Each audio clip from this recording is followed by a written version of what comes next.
For those of you who are my subscribers to all of my trail videos, I think I may have mentioned it in 2016. I was out hiking. I sold my Tundra, 2007 Tundra, which was had the off-road package. I had to pay some bills and to be able to help finance the trail. And coming back off, I kind of told myself that once I finished, I would get myself something new.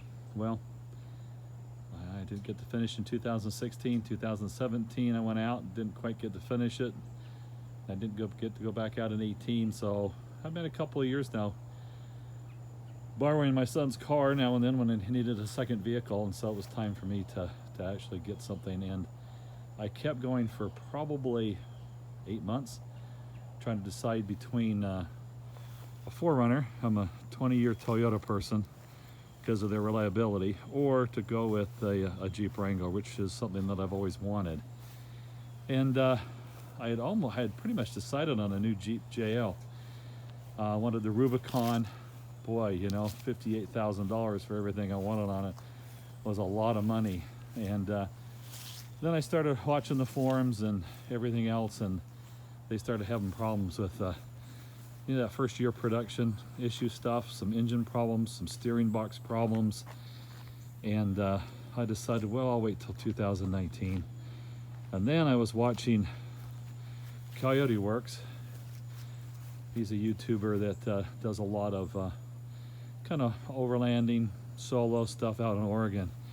And he had I think a 2013 Rubicon, and he was out not too long ago, and it caught on fire and burned up while he was out in the middle of nowhere. And so after that, I was kind of like, you know what, I'm a Toyota person for a reason, so I think I'll go ahead and stay with the Toyota for now.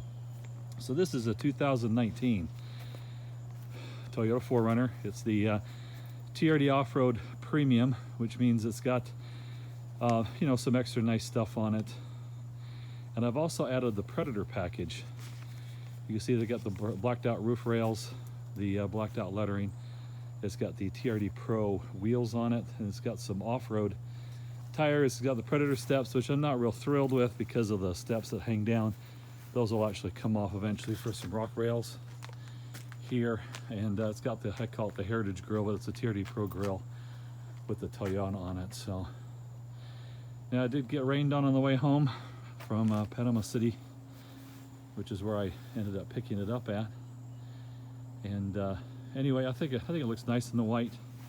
Some often call it the white version. They call it the Stormtrooper vehicle because it kind of has that Star Wars Stormtrooper look at it. I'll let you take a look at the interior here. One of the online complaints about the 4Runner is it's dated. Yes, it's got only a 5-speed automatic transmission in it and everything, and maybe the the display for the nav system's on the small side. But if you're overlanding, you're going to use a guide GPS on an iPad anyway. So and it does still have kind of the old school shifter in it, which is kind of nice. But I like the fact that it's old technology. It doesn't have a push button start. It's got a regular key. But you know what? The lower tech, the more reliable things are, and that's kind of a trademark with Toyota. This is soft tex. It's not leather, but it's actually supposed to wear better than leather, and it's got the red stitching on it, and the TRD headrest there. You got the typical the 60-40 split in the back.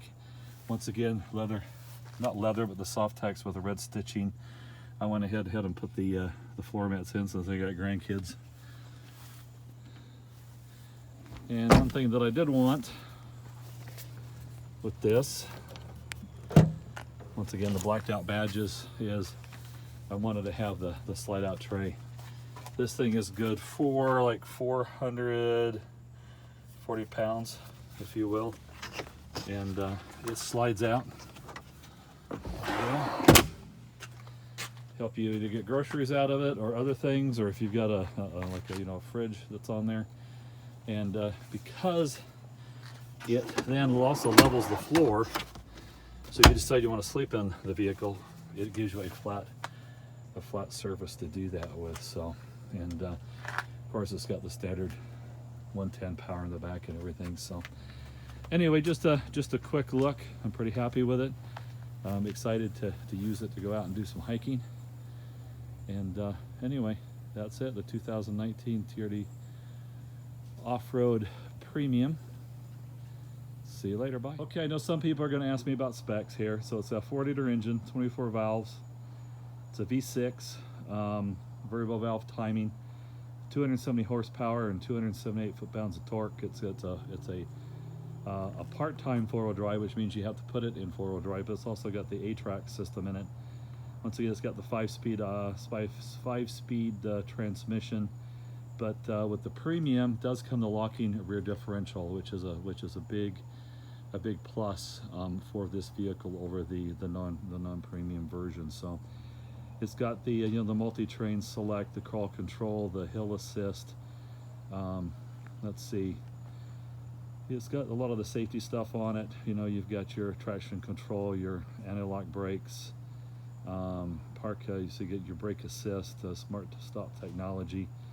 You've got the front and rear airbags, of course, as well as the other kind of airbags, roll sensing, curtains, and things like that. The hood scoop is not functional. Something that they put on there, like the Pros and the Premiums, but there is a non-functional hood scoop. I understand from watching some videos with the engineers is there's a certain science about controlling the airflow around the engine. You don't want it to run too hot and you don't want it to run too cool, and so air scoop changes the dynamics of its reel into how the engine flows through the engine compartment. So that's why they're kind of fake. Let's see. Oh, these I've got so you got LED tail lights, but I put these 2-in-1 LED DRL type lights on, which are kind of nice. So you have your daytime running lights up here, but then you can also turn these on as a daytime running light until you turn your real lights on, and then they dim, so they're not blinding, putting out too much light, or they become then a fog light, if you will. So that's something that I had on. Now this one is got the, I went with the KDSS, the Kinetic Dynamic Stability System. So it's going to complicate things a little bit when I get ready to put a lift kit on it. And the sliders, I'm going to have to make sure that there's some of that stuff's compatible. I understand you can only go up to about a 3-inch lift, but a 3-inch lift allows me to put 285 70 R16s 17s on it. These are 265 70 R17s, and they're pretty much filled up the wheel well there. So to go at a bigger tire, and a 285 70 R17 is a 33-inch tire.